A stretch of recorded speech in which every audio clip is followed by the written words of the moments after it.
ஒரு விவசாயியோட பையன், இந்த மிடில் கிளாஸ் ஃபேமிலி, மார்க்ஸ்லேயும் ஆவரேஜ், ஸ்போர்ட்ஸ்லேயும் ஆவரேஜ், லைஃப்லேயும் ஆவரேஜ். இப்போது ஒரு ஆவரேஜான இன்ஜினியரிங் காலேஜில் ஒரு ஆவரேஜான சிஜிபிஏவில் என் ஃபர்ஸ்ட் இயர் கம்ப்ளீட் பண்ணியிருக்கேன். நான் என்ன படிக்கிறேன்னு தெரில, என்ன ஆக போகிறேன்னு தெரில. ஆனால் ஃப்யூச்சர் நினச்சி பயம் மட்டும் அவ்வளோ இருக்குது. பேரண்ட்ஸ் வீட்டில் அவங்க போடுறத சாப்பிட்டுக்கிட்டு, அவங்க சொல்கிறத செஞ்சுக்கிட்டு ஒரு போரிங்கான லைஃப் வந்துட்டுருக்கேன். இப்போ வரைக்கும் இதுதான் நான். ஆனால் ஒரு விஷயம், எவ்வளோ நாள் இப்படியே இருக்கிறது? நான் சில பேர்த்த பார்க்குறேன், கேம்ஸ் விளாண்டுட்டு சீரீஸ் பார்த்துட்டு உண்மையிலே ஜாலியாக இருப்பானுங்க.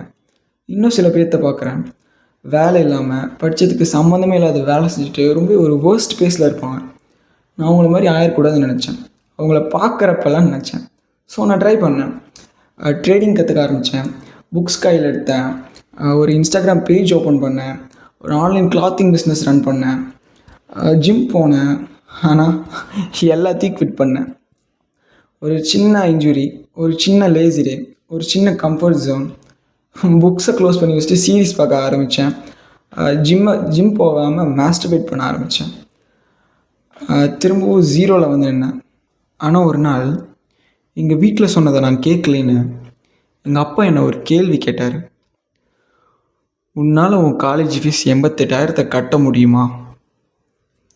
அவர் ஏன் அதை கேட்டார், எதுக்கு அதை கேட்டார்னு எனக்கு தெரில. ஆனால் something has change in me. அந்த ஒரு மொமெண்ட், அந்த ஒரு கேள்வி என்னை சுற்றி வந்துட்டே தான் இருக்குது. நான் சொன்ன பதில் என்னவோ முடியாது தான். ஆனால் ஏன் முடியாது? இன்றைக்கி நாம் இதை ஸ்டார்ட் பண்ணுறோம். இந்த சேனல் என்னை மேலே கூட்டிகிட்டு போகுமான்லாம் எனக்கு தெரில. கண்டிப்பாக இந்த ஸ்டார்ட் நம்மளை மேலே கூட்டிகிட்டு போவோம். நான் முன்னாடி சொன்ன மாதிரி தான், நான் என்ன பண்ணுறேன், என்ன பண்ண போகிறேன்னு எனக்கு தெரில. அதை இங்கே கண்டுபிடிக்க போகிறோம்.